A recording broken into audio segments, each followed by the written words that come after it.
सचिन अहिर आपल्या बरोबर आहेत। सचिनजी, आपण उद्धव ठाकरे यांच्या संदर्भात काय नेमका हा आरोप केला, सनसनाटी हा गौप्यस्फोट केलेला आहे, आपण ऐकलं असेल, काय म्हणणं आहे फडणवीसांच्या या दाव्यावर आपलं? कसं आहे की मुळामध्ये त्यांना एवढा वेळ का लागला आणि त्यांचे गौप्यस्फोट हे आताच का होत आहेत हे आपण सर्वजण जाणकार आहात आणि विशेषतः आपले प्रेक्षक पण देखील जाणतील आणि मानतील। आता या घटनाक्रम होऊन आता 2-2.5 वर्ष झालेले आहेत। वारंवार त्यांनी मी खरं बोलतोय असे भूमिका मांडत असताना पण देखील अनेक गौप्यस्फोट केलेले आहेत।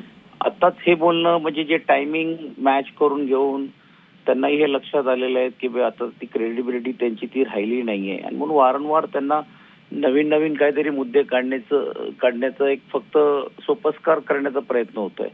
त्यांनी बोलताना हेही बोललेत की नाही आता आमच्याबरोबर जे आलेले आहेत त्यांच्यावर काय आम्ही गद्दारी करणार नाही। मग ज्यावेळी जे दिलेलं शब्द होतं ते पाळलं असतं तर ही वेळ पण आली नसती। तर मला असं वाटत नाही की फार त्यांच्या या गौप्यस्फोटाला काय महत्व घेण्यासारखा आमच्या दृष्टिकोनातून आहे। कारण आता ते कितीही काही जरी बोलले तरी देखील लोकांच्या समोर ते गेलेले आहेत। तर इकडे गौप्यस्फोट करण्यापेक्षा लोकांच्या समोर जाऊन त्यांनी ते सांगायला पाहिजे होतं।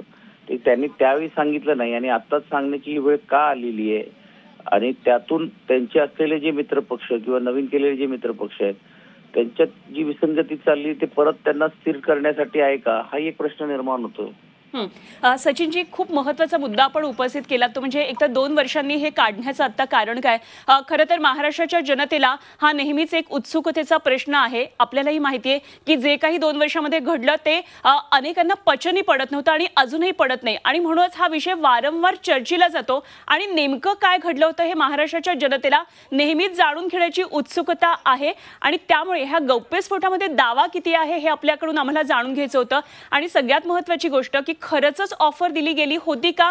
मुख्यमंत्री होण्यासाठी देवेंद्र फडणवीसांना उद्धव ठाकरेंनी सांगितलं होतं का की मी माझा पक्ष घेऊन मी तुमच्याकडे परत येतोय, तुम्ही मुख्यमंत्री व्हा? हे सगळं घडलं होतं का हे जाणून घ्यायचंय। ते अजिबात नाही, म्हणजे माझ्या माहितीप्रमाणे तरी नाही आणि मला वाटते या बाबतीतला श्रेष्ठीत त्याच्याबद्दलचं योग्य उत्तर देऊ शकतील आणि वेळ आले तर देतील। पण हे आत्ताच त्यांना का बोलावं लागतोय आणि मग त्यावेळी त्यांना कोणी थांबवलं होतं का? मग त्याने ते काय गोष्ट बोलले नाही आणि आपल्याकडे चॅनलशी आज बोलतायत पण त्या व्यतिरिक्त पण त्यांनी दिल्लीला एक ज्यावेळी त्यांची इंटरव्ह्यू झाली होती अनेक गोष्टी त्यांनी सांगितले की मी रात्रीचं कसं फिरत होतो, आम्हाला काय काय करावं लागलं। अनेक वेळा तर त्यांनी हेही सांगितलं की मला या पदापर्यंत येईपर्यंत 2 पक्ष फोडावे लागले। ते सर्व गोष्टी पब्लिक डॉमेन मध्ये आहे, पब्लिक निर्णय घेतील, पण या बोलण्याला काय अर्थ नाही।